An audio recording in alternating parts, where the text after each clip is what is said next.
Can I bum one? Go ahead.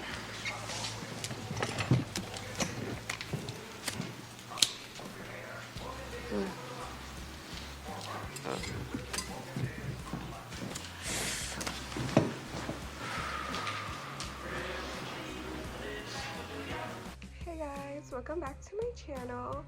So for today's video, I decided to do a story time of when I went to the psych ward, just because I wanted to share my story.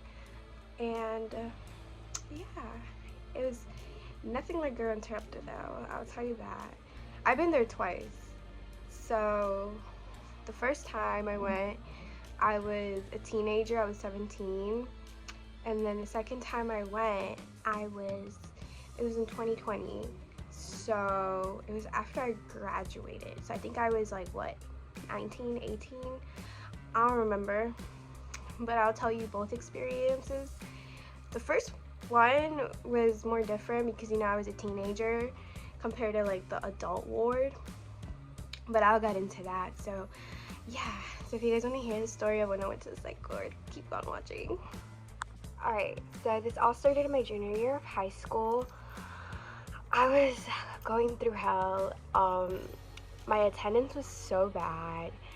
I was not doing my assignments. I was so behind in my schoolwork because I kept missing school because my mental health was literally like going downhill. Like, it was just so bad.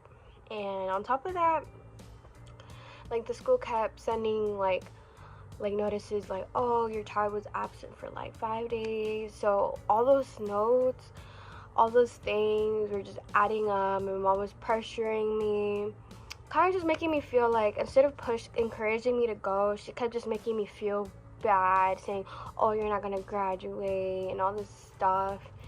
And on top of that, I was talking to a guy at that time, and honestly, it really wasn't good for my mental health to be talking to anyone, whether it's like relationship or talking stage, because I was literally like going downhill and it was just making it worse. So I remember, I think I skipped school this day.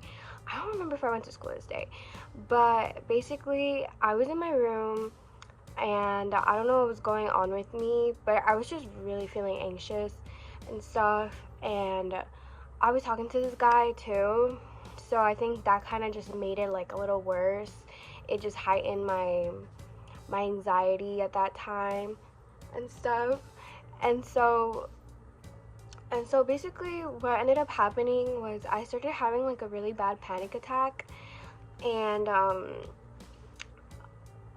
I started like, I don't know how to explain it. Everything was kind of a blur. So what ended up happening was like, I don't know if me and this guy ended up like breaking things off. I don't know what was going on. I don't really remember it that well, but it just kind of like pushed me off to the edge, to the point where I just started feeling very anxious.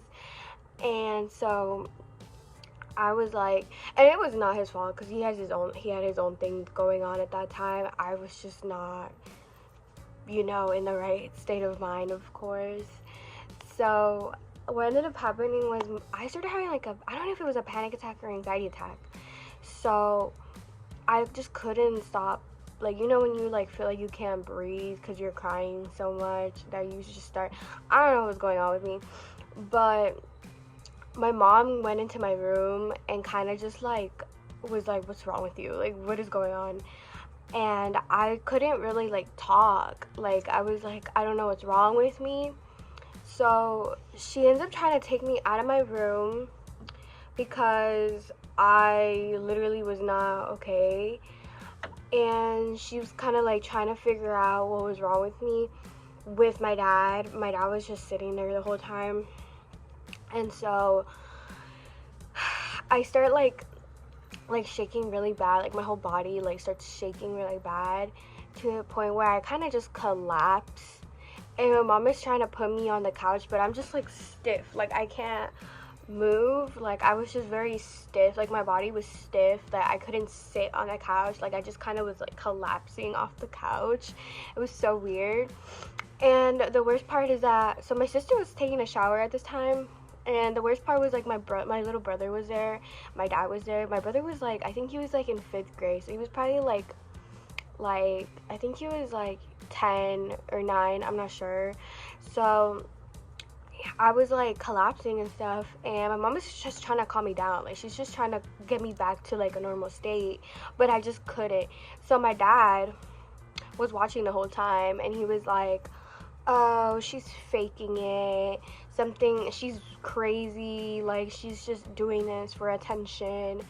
And that kind of, like, made me, like, I couldn't even talk because it was so bad. Like, I couldn't breathe, I couldn't talk, and I was crying so much that it just made it worse. Like, whatever he was saying was making me feel worse.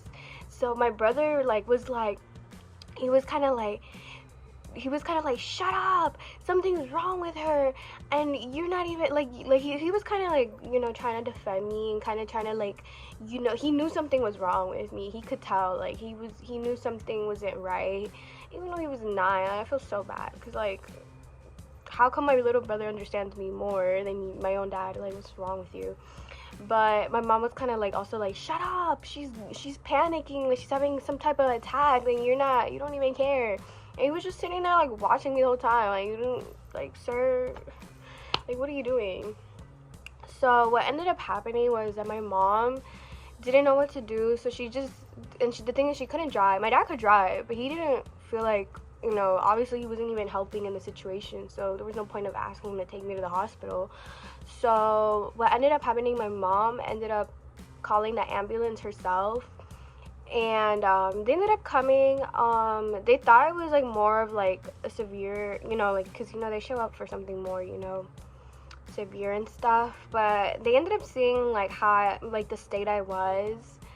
And so they ended up taking my vitals, and I think, like, I don't know what they told me, but they said, like, something like, I don't know, I needed to calm down and stuff, because I was clearly, like, very, like, you know, panicky and stuff. And so my mom suggested, like, to them, like, if they could take me to the hospital, you know, because, you know, I was feeling a lot of, like, suicidal thoughts and stuff. And so they ended up taking me to the nearest hospital, and they were really nice.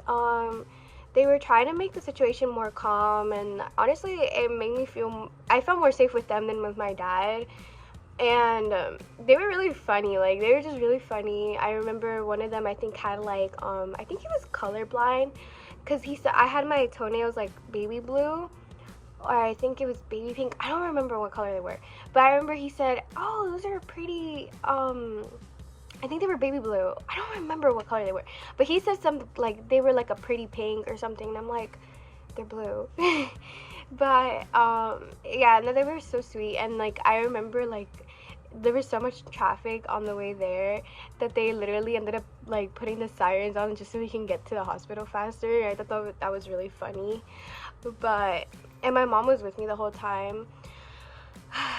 And so we ended up getting there. It was, as soon as I got there, I was kind of like, I had already calmed down, and I was kind of like, okay, I want to go home now. Like, I think, you know, when, like, you have, like, an episode, or, like, when, like, you're, like, once you, like, calm down, you're like, okay, maybe I was being a little dramatic. So I was like, very, like, okay, I want to go home now. Like, I think I was just being dramatic.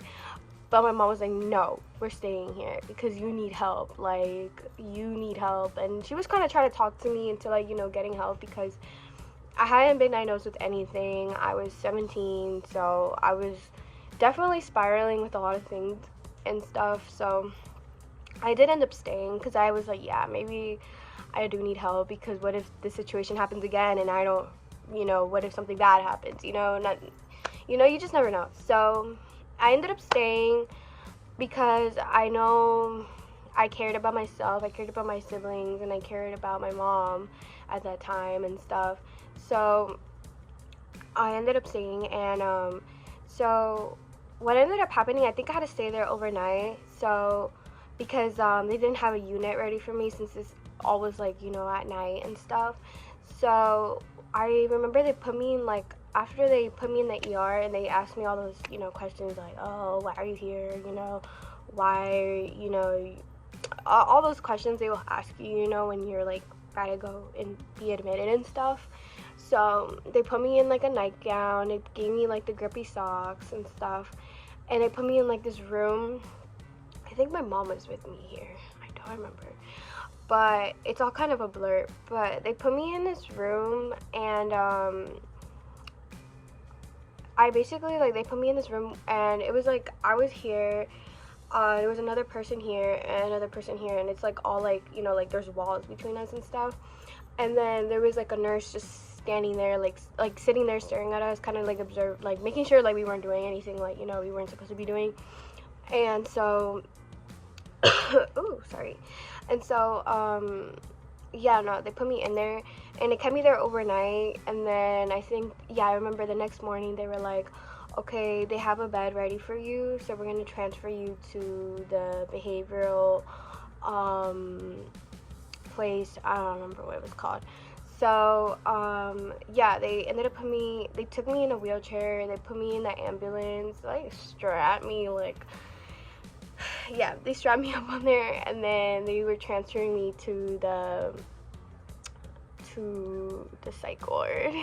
Alright, so as soon as I got there, it was like nighttime almost. It was like 5 or 6, because like it was kind of like, you know, I fell asleep the whole ride. It was so creepy. Like, I fell asleep and I thought I was in my bed, and then I woke up and I was like in the ambulance.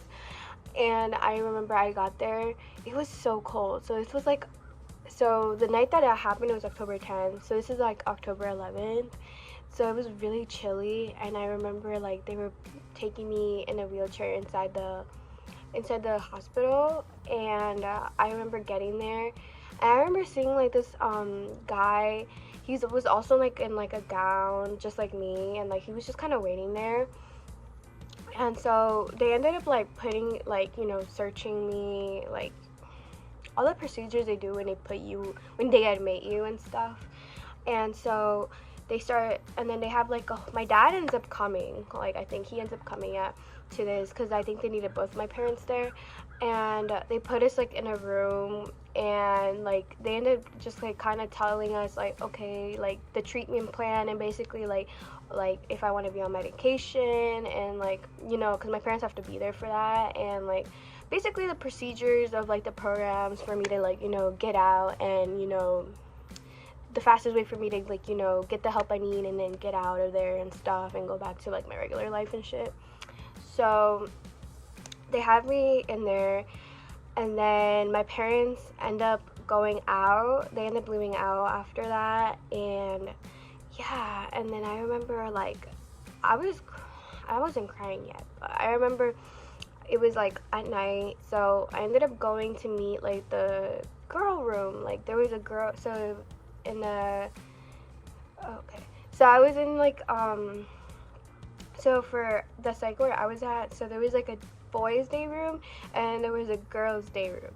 So I ended up meeting the girls' day room, and I met like some of the girls. You know, they were all like, oh my god, like, you know, why are you here, like what's your name, you know, like little conversations and stuff. I ended up getting a snack, and then I remember I think I met my roommate in that day room. I don't remember. But when we were going back to our rooms, because we had like a certain hour for everything, so we were going back to our rooms, and I remember I was like, I went to my room. Oh yeah, they were showing me my room, and then my roommate came in, and she was like, hi, like, you know, and I was kind of like crying. So I was crying in the room a little bit, because it was my first night there. I feel like a lot of people who have experienced this, like, they usually cry on their first night. I mean, I was crying the night before too, but I was crying my first night there because I was just like, man, I'm not home. Like, this is so different. Like, I've never been here before. But she was kind of trying to be comforting, because this was her first time too. And then, you know, she was kind of trying to, like, you know, talk to me while I was crying and stuff. And honestly, like, I stopped crying, and then we ended up, like, having, like, a really nice conversation. Like, we just clicked instantly and stuff. And she was just telling me, I think that was like her second night or third night, I don't remember, but we were just talking like for hours and stuff, and it was very therapeutic. And we like instantly connected because like our birthdays were like really close. I think it was like a week apart and stuff. And yeah, it was just, I remember like that night, I think she sang a song to me that made me like fall asleep. We were like singing, like we would sing like little songs that were trending at that time, because I think like Billie Eilish was like really trending at that time and stuff. So I thought that was really cute. And yeah, I was trying to get my journal from, so we have a storage unit. I have a whole box of like things that I have from there. So I have like the Model Magic. I have the wristband from like that same time. I have like a whole journal like that has like a piece of like the wall of the room I stayed at. I don't know why. I just documented everything because it was like I don't know. So I have like everything, like people's names, people's like every experience I had in there. I have it in that journal, but I couldn't open the thing, so I'm gonna have to wait to get it. Maybe in like another video I can show you guys like everything that like that's in the journal. I mean, it's a little personal, but I don't really care. I mean, it happened years ago, so. But yeah, there was so many like different people. There's this one particular day that I remember that it's such a core memory for me. I mean, even though the whole experience is, I remember I think we all like everyone there collectively like connected in some way.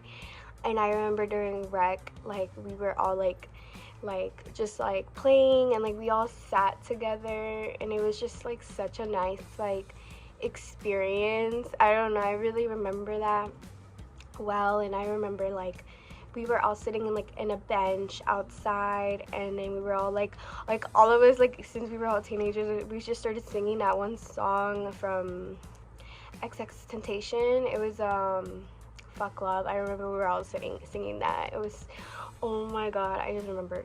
So my best friend to this day, so we met there. We were both 17. We met there. We're still best friends to this day. She has a baby now. It's so crazy. I keep forgetting that I met her there. And then I think the guy, the one that was sitting there when I came, he came at the same time I came. So that was like his first day too. He was just like waiting to get checked and stuff. And I think he has a baby too now. I'm not sure. But yeah, it's just really crazy. So like a lot of the people that I came in with, we left out almost at the same time. I was there for like, I think like 2 weeks. I was there for like a week and like 4 or 5 days extra because I needed like, you know, like because my medication, like they kept changing my medication. So it was like I had to like be there to try it and stuff. It was just like a lot of stuff. But yeah, and then there was a few weird people there too. Like I remember there's just one girl in particular. I'm not gonna say her name. I'm not gonna say any names. But there was this one girl in particular. I think she was like younger than all of us because we were all like around 16, 17. And she was like, I think she was like 14. I don't remember. But I remember she was like talking about like how she was talking to like a 23-year-old or like a 25-year-old. I don't remember. She was like talking to some older dude. And that wasn't even like the weirdest part because we just like concerned. We were like concerned. Like we weren't weirded out. We were just concerned because she's like too young to be talking to someone that grown. And also like she was talking about how like she was, because there were certain things you couldn't bring in there because like, you know, anything with strings, anything with like sexual stuff, like they wouldn't let you bring it in there. So I remember she was like, we were talking about how like I think someone was trying to bring something and they said no to them, but it was like something like, I don't remember, it wasn't like anything inappropriate. It was just like something they wanted to bring but they couldn't. And then she like kind of added to the conversation. She was like, yeah, I was trying to bring a body pillow and stuff, but they didn't let me bring it either. And I was just like, we were all just like, oh, like, okay, like, I don't know, she was a little weird and stuff. But I mean, that was when like all the OG people started leaving, like all the good people that I like met and stuff. But yeah, I ended up leaving like a little after that, and it was just, it got really crazy in there. But at times I remember seeing someone like get like strapped down and like booty juiced and stuff. It was so crazy. It was just like a lot of crazy stuff in there that happened. But I remember having sleep paralysis at some point. It was something. It was definitely something. It was an experience. But yeah, that was my experience. I'm probably missing out a lot of stuff, details, but if you guys want me to do a separate video, because I think this is going to be too long for me to even share my second experience at the adult ward, but this was my teenage psych ward experience. Alright, you guys. I did so much rambling. I didn't realize how long this video is going to be, but if you guys want another story time, this is my first story time. I don't know if you guys like hearing me yap so much, but if you guys want another story time, let me know down below. I will be releasing another video soon. But I will be, if you guys have any suggestions, just like let me know down below what you guys want to see, like whether it's a thrift haul, I don't know, like I want to clean out my closet soon too. So if you guys want like a closet cleanup, like let me know. Like I don't know, like just let me know what you guys want. Like I want to do baking videos too or something. Just let me know down below what you guys want to see next. But yeah, for now this is it. Thank you so much for watching. I will be seeing you guys in my next video. Bye.